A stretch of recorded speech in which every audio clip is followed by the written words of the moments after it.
Hello, Sports Beat fans, and welcome to the first show of the fall semester. I am your host, Jason White, and we have a jam-packed show for you tonight. We start off in the MLB as the hunt for October is heating up across baseball. We then go to the gridiron for an NFL update through the first 2 weeks of play. After that, we turn our attention to the Pride as we welcome in Nico Oberalk of the Hofstra men's soccer team to discuss their successful season so far. And then we will debut a brand new segment for the semester and take a trip around campus to catch up with athletics. And as always, we wrap up by taking a look at the week ahead for the Pride. Don't go anywhere, Hofstra fans, because the Herbie Award-winning Sports Beat starts right now.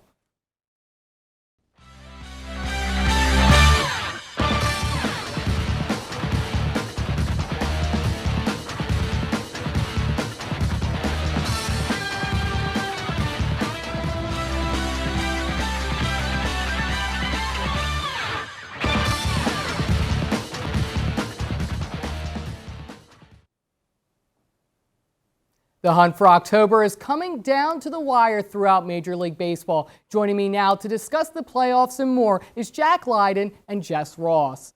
What a season. So many historic moments and perhaps a lot of surprises. Now, to start our discussion, in the MLB this year, there were a lot of teams that people were highly touting. They were very excited about. Maybe you had some teams that you were excited about, but I need to know, of those teams, which one do you think was the biggest disappointment? Who did not show up this year? Yeah, Jason, it's the Los Angeles Angels. I mean, we have this conversation, it seems like, every year. And not that people expected too much from them, but come on, this is getting ridiculous, right? They finally go for it at the trade deadline. They pick up Lucas Giolito, they pick up C.J. Cron, a couple of relievers, and then they immediately lose 7 consecutive games. This franchise is such a disappointment. They have 2 of the greatest players in Major League Baseball history, and they continue to have horrible seasons. And even though they had a little hope this season, they still ended under 500, out of the playoffs once again. The Angels are a massive disappointment once again. And moving on to the East Coast, the New York Yankees probably had one of the most disappointing seasons I have ever seen, especially when they were expected to do so much better. With their captain, Aaron Judge, out for about 2 months, that team completely crumbled. And don't even get me started with Giancarlo Stanton just has not showed up for the contract that he has. When you are making $32 million and then you show up with 114 strikeouts in 96 games. The team has crumbled, and I hope that next season they can show up and be a team and not really just focus on these individual players and just do better. We talked about the teams we expected to be good. Now, coming into the year, maybe there are some teams that you didn't think were going to be very good that overperformed how you thought they would do. So I need to know, maybe not a playoff team, but a team that took a step in the right direction. Who did you like this year? The Red Sox, for a couple of reasons. Primarily because of the development of both Brayan Bello and Triston Casas. Bello looks like an upper echelon starting rotation guy, perhaps even an ace for years to come. Triston Casas has already locked down the first base position in the Red Sox franchise. He needs to work on the defense, but the hitting is there, the home runs are there. And secondly, they fired Chaim Bloom. They finally got rid of this guy that's been tormenting this franchise for a couple years now. Nobody likes finishing in last place like Chaim Bloom, and it's really a step in the right direction that he's gone. No, I'm going to keep this one short and sweet with a team that really hasn't been on a lot of people's watch, and I hope in the next couple seasons they can. The Washington Nationals, they do not have a great record this season, about 20 games under 500, but I think with the team that they have a lot of potential, and I'm hoping that next season we can really see a team that starts to grow a little stronger. So these were the teams that took the right steps to get better. Now we're going to talk about the players that took the right steps. And really, again, a season filled with so many Herculean performances, really some astonishing things, perhaps that we have never seen before. So I know that this is tough to try and narrow it down to just 2, but I need to know an MVP for the NL and an MVP for the AL. You could say both, Jack, as you start your response. Yeah, it's not tough in the American League at all. It's Shohei Ohtani. He's the best player in Major League Baseball. He might be one of the best players we've ever seen in the sport. You can't argue with a 3 ERA and 42 home runs. And this is just something we've never seen before. It's something we'll never see maybe out of him again a season like this. He is the runaway American League MVP. In the National League, it gets a little tougher, but I think Ronald Acuna has secured it to this point. 2 more home runs last night. He's got 1 shy of 40 now. He's going to steal 70 bases as well. That's never been done. Acuna is your NL MVP, and Ohtani takes it home in the AL. It It would almost be foolish of me to not agree with Jack here. Ohtani is one of the best or the best baseball player we have ever seen. And I'm hoping that, obviously, with his injury now, next season he won't be able to be on the mound, but that won't stop him from being able to hit homer after homer. But going back to Acuna, with 39 home runs and an OPS over 1,000, he seriously is unstoppable, and we're going to see that playoff run from him. And I just think that it's a no-brainer to pick both MVPs. Now, I know you both want to talk about the World Series, and we will. But before talking about the World Series, I need to know the teams behind the smoke screen, the one that you're not talking about as much, it's under the radar. We're talking about the dark horse. Who are your dark horse teams? The teams that if you saw them in the playoffs, you would not want to play. I got to know. I don't want to play the Seattle Mariners if I'm anyone right now. They 1 through 5, their pitching rotation is, I think, second to none in the American League, even better than Houston's. Speaking of Houston, they went down to Minute Maid Park and won 5 out of 6 games this season, something that not a lot of teams do in that place. They got swept last year, but they played Houston tremendously in the postseason. Perhaps the best matchup for Seattle in this postseason is Houston because of how much of a chip on their shoulder they have from last year and going into this year, the success they've had against them, especially on the road. Let's talk about the Baltimore Orioles, a team that not many people have talked about in the last years because there really hasn't been much to talk about. But, yes, they are number 1 in the AL East right now. But with that team is so strong, so young. And I feel a lot of people are kind of looking past them. They haven't been in the playoffs since 2016, and it's a fresh team. And I think with people like Mullins and Hayes, they just have a really good team to be able to make that run, and I think they can go all the way. Well, you talked about runs, talk about going all the way. I need to know, come November, who will be crowned the kings of the MLB? I'm sorry to be boring. I really am. But it's going to be Atlanta and Houston, and Atlanta is going to take it home in 7. Top to bottom, the Atlanta Braves have the best roster, lineup, pitching rotation. Their back of the bullpen's a little iffy, but especially their lineup, 1 through 9. There's no holes in that. There's no holes in that lineup. No holes barely in their roster in general. I think Houston gets out of a weak American League this year, but they are outlasted in 7 because Atlanta is going to get home field advantage. And I do love an underdog story, and I honestly would love to see the Baltimore Orioles take this World Series. It would come out of nowhere from literally left field. So I think, why not? The Orioles and the Braves World Series, Orioles in Game 7, because why not? That sounds like fun. Sounds like a lot of fun, and I can't wait for this World Series. That will do it for our MLB discussion. From a league that is winding down to one that is just starting up, the first 2 weeks of the NFL season have been filled with action. Here's Imani Washington with your NFL update. Hey Sports Beat fans, I'm Imani Washington, and this is your NFL update. The first 2 weeks of the season have been eventful, so let's get right into it. After losing star quarterback Aaron Rodgers to an Achilles injury less than 5 minutes into the regular season, the New York Jets turned to third-year QB Zach Wilson to lead the huddle against their division rivals, the Buffalo Bills. Although it was rookie Xavier Gipson who stole the show in Week 1 with an electrifying walk-off punt return for a touchdown to secure the win for Gang Green. Week 2 was not so kind for the Jets as Zach Wilson threw for 3 interceptions against the Dallas Cowboys en route to a 30-10 Jets loss. From Gang Green to Big Blue, the New York Giants stumbled out of the gate against the Dallas Cowboys, dropping their season opener in primetime 40-0 against their bitter division rivals. Week 2 looked to be playing out a similar way as the Giants entered halftime facing a 20-0 deficit against the Arizona Cardinals. However, Daniel Jones and crew were able to mount the largest comeback in team history since 1949, overcoming a 28-7 deficit in the third quarter to come away with a 31-28 win and 1-1 record. Staying in the NFC East, the Dallas Cowboys, Philadelphia Eagles, and Washington Commanders have put the league on notice as all 3 teams have gotten off to a 2-0 start to the young season. Dak Prescott and the Cowboys put on the most dominant display so far, scoring 70 total points through the first 2 weeks while only allowing 10. Throughout the rest of the league, the Atlanta Falcons, Tampa Bay Buccaneers, New Orleans Saints, San Francisco 49ers, Baltimore Ravens, and Miami Dolphins have all gotten off to hot starts, going 2-0 to start their 2023 campaign. With your NFL update, I'm Imani Washington, and SportsBeat will be right back with more after this.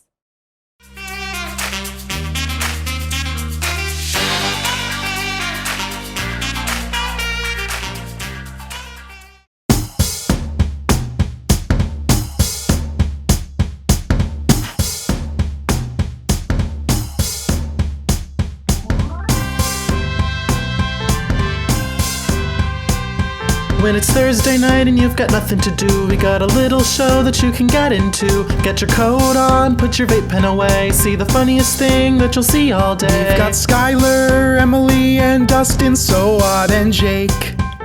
Look out for Jade and Richie's Thursday news break. Yeah, there's twiggles, jiggles, giggles, music, sometimes cocaine. I love math. Mob therapy, adultery, and spilling champagne. If you don't watch TNL, you're going straight to somewhere bad. Hello and welcome back to Sports Beat. The Hofstra men's soccer team has gotten off to a hot start this year, touting a 5-1-2 record on the young season. Our own Antonio Schoenhart is now joined by Nico Oberauk. As Saavedra plays at it, now it's split deep. Carmichael converts it with the shot. Carmichael scores! In the 2022 series possession there as that one is rolled home. Carmichael to the near post, and it's in! The Goldthorpe on the far side. Goldthorpe, a shot. That is in. A shot in, and it is into the back of the net. Farrell plays that down to Carmichael. Carmichael gets around Saavedra. Cross. That is in for number 3 for Hofstra. Nico, first and foremost, I want to thank you for joining us here in studio for this live interview. And I want to talk about your high school days to begin with, going all the way back to Italy.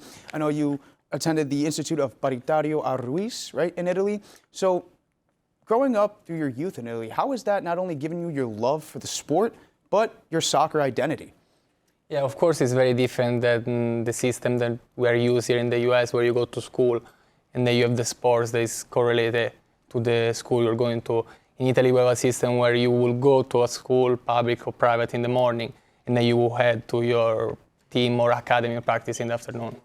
Gotcha. And so now to switch from high school days now here to the college days, Hofstra Pride are off to a great start, 5-1-2 on the season, but both draws coming in conference play. What do you think the team has to do to get those much-needed conference wins?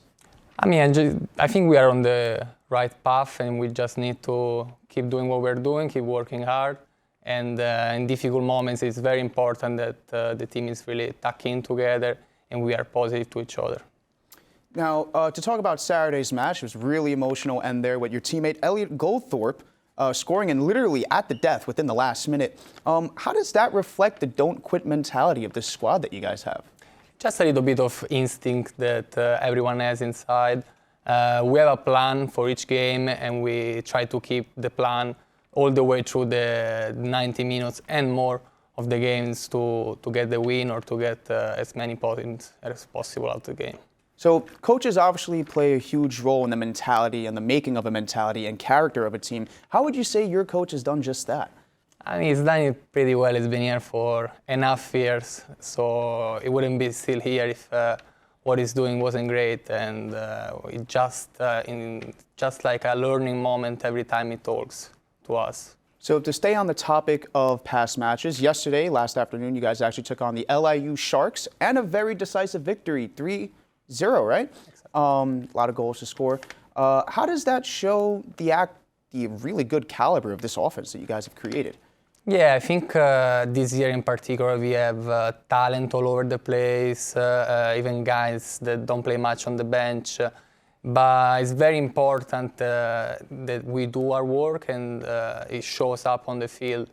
Once we work hard and everyone is tucked in and focused on his job, then the quality that we have shows up on the field. So as a defender, your mindset's not too much focused on scoring the goals, but instead preventing them. What has it been that's made this back line just gel so well during these matches? I mean, we have our little moments during the last game, but I think it's the work that we do during practice. Practice are very intense. Everyone is very focused on getting the job done and improve day by day. So as a senior on the squad, you've obviously been around here for a long time. How would you say you've conducted yourself as a leader and as a role model for the rest of, especially the younger players on the squad? Yeah, I always try to be more than a leader, a friend, especially to the new guys that are not very used to college life, more the college life than the actual soccer side. So just try to be myself and help everyone to get the most of it. So you're a senior now, but there was once a time where you weren't a senior. So when you were in their shoes, were there any players or coaches or anyone on the team specifically that kind of was that role model for you? I always be lucky enough to have good coaches and good leader on the team that I was looking up. The fresher example that I have is our current captains, Rock Karls and Stefan Meso, which are perfect example of what a leader should be. Perfect.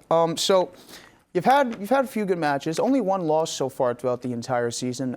If you had to pick an opponent that you guys have played so far, who would you say your toughest opponent's been, and what made them so hard to play against? I would say probably the game that we lost against FDU was pretty tough. They were very competitive. They really wanted more in that case than us. And I would also say Stony Brook had a really good performance against us. So while no one likes to lose, losing can actually give you a lot of insight and help you learn more as a team. What would you say you guys have taken away from those two matches? Well, for sure, the aspect to don't give up until the end has been shown in the last game, and just to take care of the small little details that at the end of the game will make the difference between winning and losing. So now this is kind of just a broad question, but to generalize, a lot of people have a lot of differing opinions on NCAA Division I soccer. What would you have to say to those people who think that playing Division I soccer at the college level is a walk in the park? Well, I thought the same when I first came here, and then for season it was clear that it wasn't like people think. It's actually very hard. You play a lot of games in a row, and a lot of players now are coming from Europe, which is good because it increases the level and the quality of the players. So it's a very competitive tournament, I would say. So how would you say exactly, how surprised would your Italian friends and family back in Italy be if they saw and they came over here to the United States and saw the caliber of play that you guys are playing on a weekly basis? Yeah, as I said, at the beginning it was very more like in Europe is better or stuff like that. But then once you see it with your eyes, you realize that it's not like that. Well, Nico, I want to thank you again for joining us here in studio for this interview. And don't go anywhere, because after this short break, Sports Beat's going to be right back.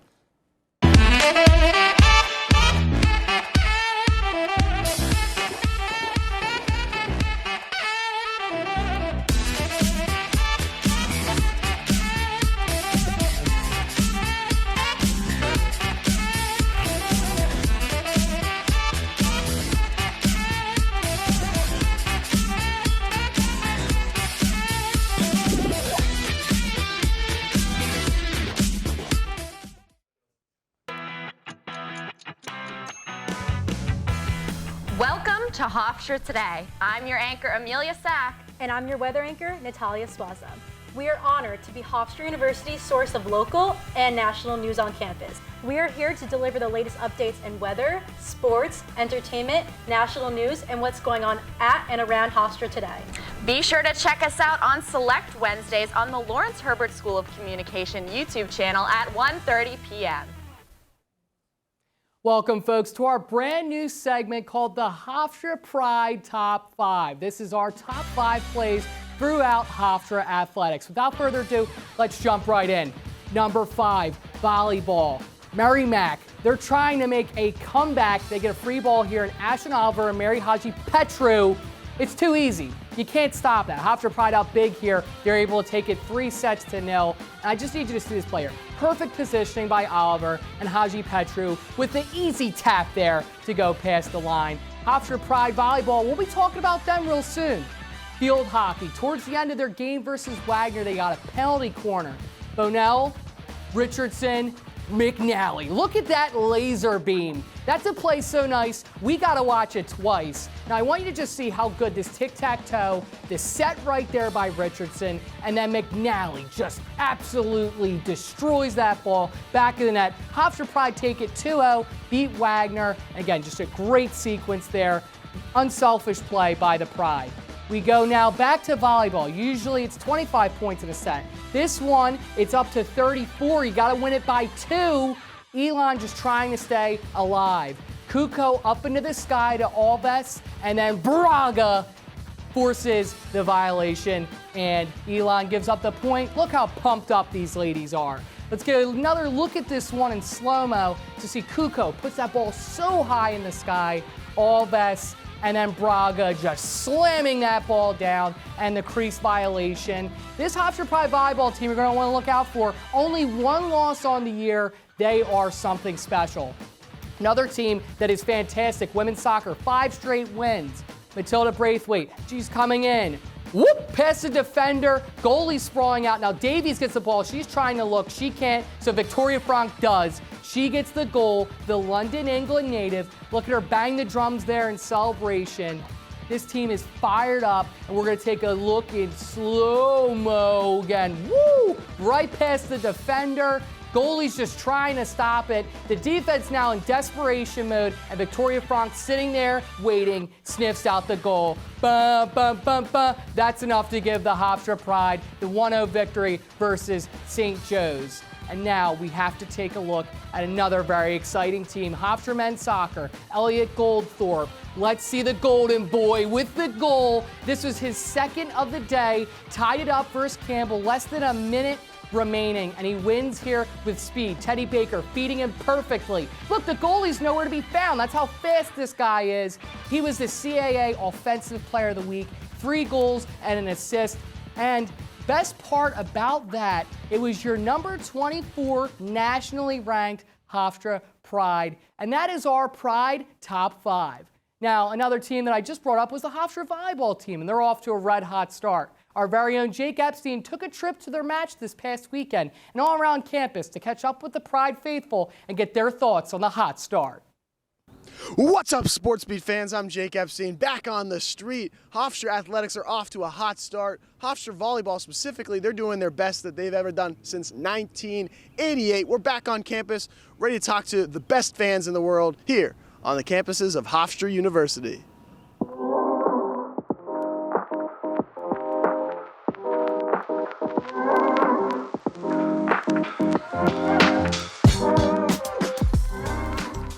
So what did you just see out of the Hofstra volleyball team there? It's the hottest start since the late 80s for them. What do you hope to see for them the rest of the way? Well, we're in an absolutely amazing game. This is the first opportunity I've had to come to a game this year, but they just won a game something like 36-34, something like that. They have incredible persistence and a very strong team, and you can tell they're really working well together. There's a buzz on campus today because the Hofstra women's volleyball team is taking on Elon in what is set to be an exciting game. Let's go see how some of our fans here in the Student Center stack up against some of our athletes. Now, Kai, the Hofstra women's volleyball team is off to a hot start. What do you know about volleyball? You hit the ball over the net. Good. Okay, so we're off to a good start. So now I'm going to introduce a brand new segment to Sports Beat, Unispan Volleyball. Could you show us how to hit a volleyball? Like if I show you that right there. Can you hit it up? Yeah. I want you to do your best, hit the ball up the Unispan. Go, Kai, go. Yeah.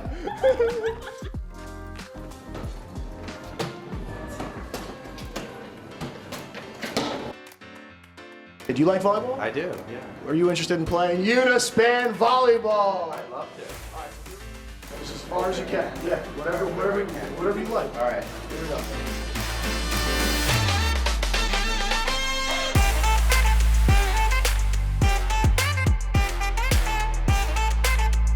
Trevor, could you tell me, what do you love about Hofstra sports? Well, there's always so much energy in the crowd, you know, there's so much life and liveliness that you really just feel it when you go there, you know. That's what I love about Hofstra sports.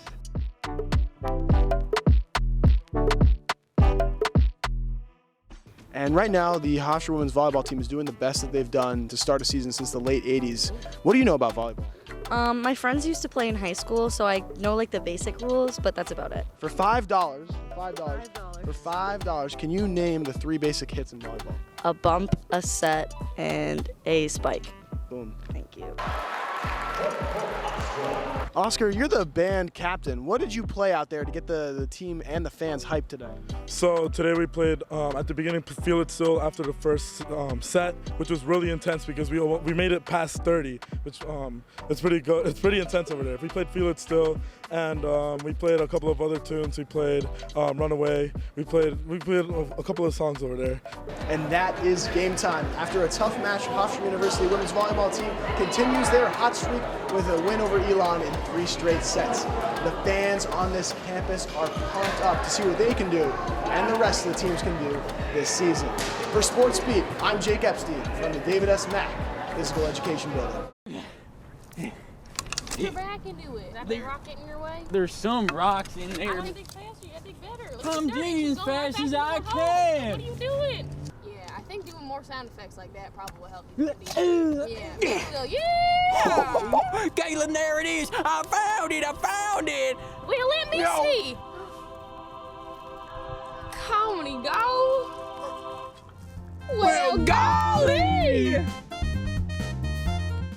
Hey guys, it's me, Isabella Gomez, filling in for Smokey Bear because he's got more to say than just... Only you can prevent wildfires. Like, if you're outside enjoying a barbecue, don't let a hamburger distract you from fire safety. Make sure you aren't dumping your hot coals or ashes onto the ground because that could start a wildfire. So take wildfire prevention seriously and let's save the world one day at a time. Juntos con Smokey Bear, podemos hacerlo. Go to smokeybear.com to learn more about wildfire prevention. Hey Sports Beat fans, I'm Amelia Bashy and welcome to this edition of the Pride Weekly Update.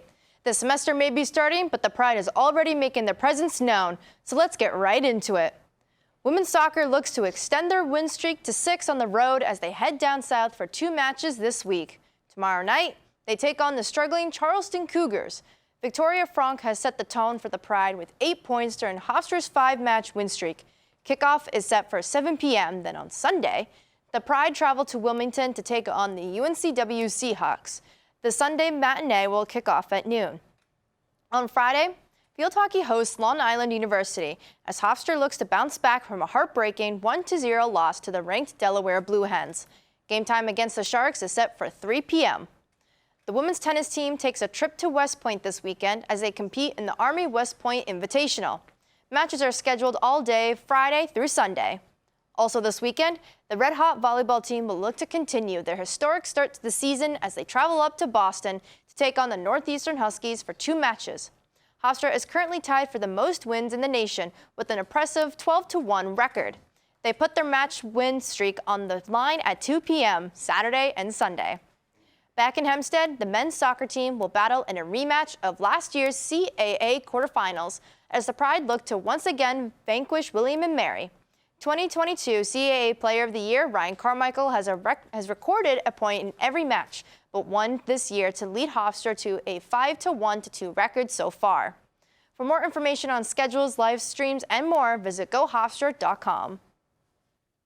And that will do it for us tonight on Sports Beat. But before we wrap up, there are many thanks to go around. A special thank you to Nico Oberauk, the Hofstra men's soccer team, for joining us in studio. Jake Epstein brought you through Hofstra's campus and around the world of Hofstra volleyball. Amani Washington, Amelia Bashy brought you your sports updates, and Jess Ross and Jack Lydon previewed the upcoming MLB playoffs. I'm your host, Jason White. Thank you so much for spending your night with us, and remember to always roar with pride.